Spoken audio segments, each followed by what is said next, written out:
सागर में मैं आपका स्वागत करता हूँ। दोस्तों, आपने एक कहावत तो सुनी होगी कि कुत्ते भी शेर होते हैं अपने इलाके में। जी हाँ दोस्तों, मैं आज शक्ति के 48 नियम के 8वें नियम के बारे में बताने जा रहा हूँ, जिससे कि आप सीखेंगे कि अगर शत्रु आपसे शक्तिशाली है तो आप उसे अपनी बात कैसे मनवाएंगे और उसे अपने बस में करके अपना काम कैसे निकलवाएंगे।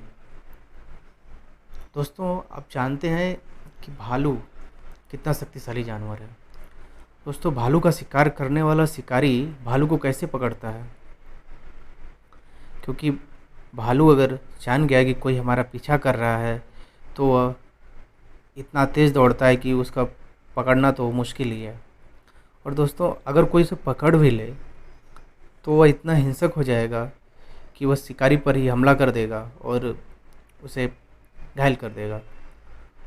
तो दोस्तों, शिकारी क्या काम करता है कि भालू को पकड़ने के लिए शहद लगा हुआ एक फंदा तैयार करता है और उस फंदे में शहद लगा देता है और भालू के इलाके में उस फंदे को रख देता है और इंतज़ार करता है कि भालू कब आएगा और शहद को खाने के लिए। और जब भालू शहद को खाने के लिए आएगा तो शिकारी उसे आसानी से पकड़ लेता है। भालू जब शहद खाता है तो उस फंदे में फंस जाता है और शिकारी आसानी से अपना शिकार कर लेता है। जी हाँ दोस्तों, आज 8वें नियम के बारे में चर्चा कर रहे हैं। दूसरों को अपने पास बुलाएं और ज़रूरत पड़ने पर दाना भी डालें। दोस्तों, जब आप दूसरे व्यक्ति को कोई काम करने के लिए मजबूर करते हैं तो नियंत्रण आपके हाथ में होता है।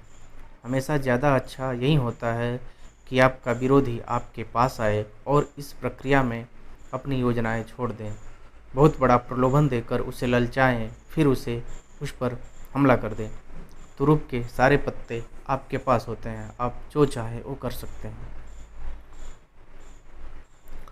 यह नाटक इतिहास में बहुत बार खेला गया है।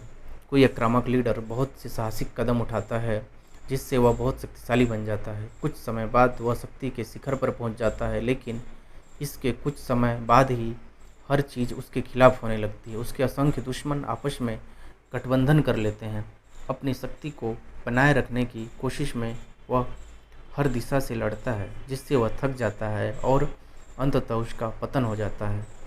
ऐसा होने का कारण यह है कि आक्रामक व्यक्ति कभी भी पूरे नियंत्रण में नहीं होता है। वह 2-4 कदमों से ज़्यादा आगे तक नहीं देख पाता है।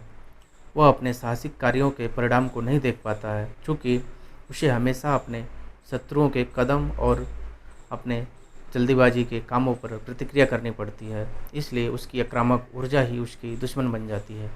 शक्ति के संसार में आपको खुद से पूछना चाहिए कि अगर नियंत्रण मेरे हाथ में नहीं है तो यहाँ से भागने, समस्या सुलझाने और शत्रुओं को हराने की कोशिश करने का क्या फ़ायदा है। मैं घटनाओं को नियंत्रित करने के बजाय उन पर प्रतिक्रिया करने में ही क्यों उलझा रहता हूँ? जवाब आसान है, शक्ति की आपके परिभाषा गलत है। आपने गलती से आक्रामक काम को ही प्रभावी मान लिया है। अक्सर सबसे प्रभावी काम होता है पीछे बने रहना, शांत बने रहना और दूसरों को अपने बिछाए जाल में फंसाना। तत्काल विजय पाने के बजाय दीर्घकालीन शक्ति का खेल खेलना ज़्यादा असरदार होता है। याद रखें, शक्ति का मूल आधार है पहल करने की योग्यता। अपने कार्यों पर दूसरे से प्रतिक्रिया करवाना, अपने विरोधियों और अपने आसपास के लोगों को रक्षात्मक होने पर मजबूर करना। जब आपकी रणनीति के कारण दूसरे लोग आपके पास आने लगते हैं तो अचानक स्थिति का नियंत्रण आपके हाथ में आ जाता है और जिसके पास आपका नियंत्रण होता है उसी के पास शक्ति होती है। इस स्थिति तक पहुंचने के लिए आपके पास 2 चीज़ें होनी चाहिए। आपकी अपनी भावनाओं को काबू में रखना सीखना चाहिए और कभी नाराज़ नहीं होना चाहिए। आपको लोगों की स्वाभाविक प्रवृत्ति का लाभ उठाना चाहिए। उन्हें जब उकसाया और प्रलोभन दिया जाए तो वह भड़क जाते हैं। दूसरों को अपने आसपास आने के लिए मजबूर करने की योग्यता दीर्घकालीन रणनीति के लिहाज में सबसे शक्तिशाली अस्त्र है। जब विरोधी मजबूर होकर आपके पास आएगा तो इसका लाभ आपको यह होगा कि वह आपके इलाके में होगा। शत्रु के क्षेत्र में आने की वजह से वह घबरा रहा होगा, इसलिए वह अक्सर हड़बड़ी में काम करेगा और उसे गलतियां हो जाएंगी। समझदारी इसी में होती है कि बातचीत या बैठकों में दूसरे व्यक्ति आपके इलाके में या कम से कम आपकी पसंद के इलाके में आएँ।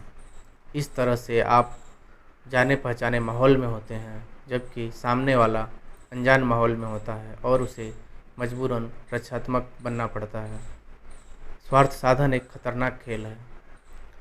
जब किसी को यह शक हो जाए कि उससे मतलब निकलवाया जा रहा है तो उसे नियंत्रण करना ज़्यादा मुश्किल हो जाता है। लेकिन जब आप अपने विरोधी को अपने पास आने के लिए मजबूर करते हैं तो उसे यह भ्रम हो जाता है कि स्थिति को वही नियंत्रित कर रहा है। 19वीं सदी के मशहूर निवेशक डेनियल डू शेयर बाजार के मजे हुए खिलाड़ी थे। जब वे यह चाहते थे कि बाकी लोग किसी खास कंपनी के शेयर खरीदें या बेचें और उसके भाव को ऊपर या नीचे धकेलें, तो वे कभी सीधी नीति का इस्तेमाल नहीं करते थे। वे चालाकी से काम लेते थे। उनकी एक चाल यह थी कि वे वॉल स्ट्रीट के रास्ते में पड़ने वाले एक क्लब में जाकर कहते थे उन्हें जल्दी स्टॉक एक्सचेंज पहुंचना है।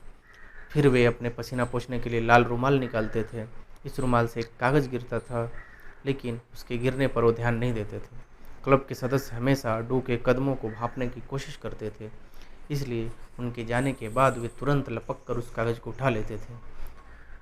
उस कागज़ में किसी कंपनी के शेयर के बारे में गोपनीय जानकारी लिखी रहती थी। बात फैल जाती थी और सदस्य उस जानकारी के आधार पर शेयर को खरीदने और बेचने में लग जाते थे और इस तरह वे डू के हाथों का खिलौना बन जाते थे। और इस तरह डू जैसा चाहते थे शेयर का भाव बढ़े या कम हो, अपने हिसाब से लोग शेयर का भाव कम या ज़्यादा करने में सफल हो जाते थे।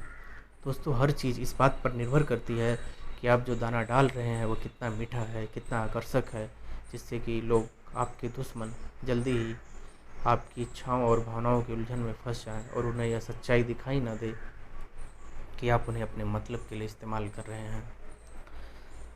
दोस्तों, एक अच्छा योद्धा कभी दूसरों के पास नहीं जाता है, बल्कि दूसरों को अपने पास आने के लिए मजबूर कर देता है। यह दूसरों के खालीपन और खुद के भरे होने का सिद्धांत है। जब आप अपने विरोधियों को अपने पास आने के लिए प्रेरित करते हैं तो उनकी शक्ति हमेशा खाली होती है। जब तक आप उनके पास नहीं जाते तब तक आपकी शक्ति हमेशा भरी होती है। खालीपन पर हमला करना अंडे पर पत्थर मारने की तरह है।